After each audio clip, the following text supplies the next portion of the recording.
In a state that largely supports climate policy, lawmakers passed and the governor signed legislation to extend the life of the state's last remaining nuclear plant.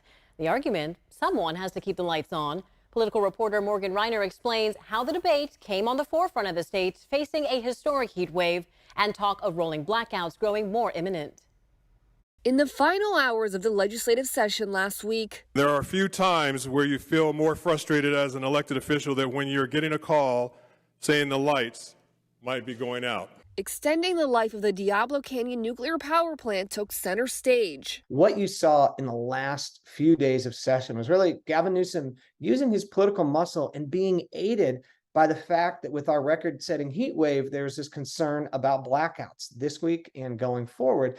And really, he was able to convince Californians and the legislature by fairly large margin to back his plan because it gave him the best chance of keeping the lights on.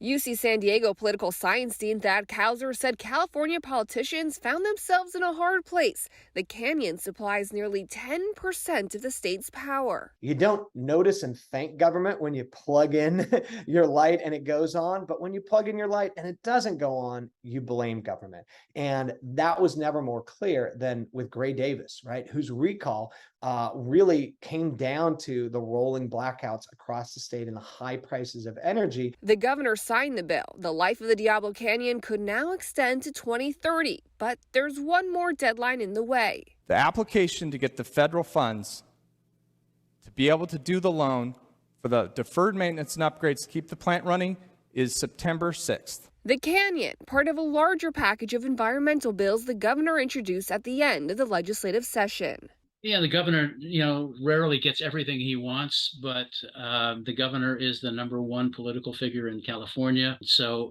I'm not surprised that much of what he wanted did get passed. Now, some of the other environmental bills include making it law that California has to be carbon neutral by 2045, and there must be buffer zones between any new oil wells and communities.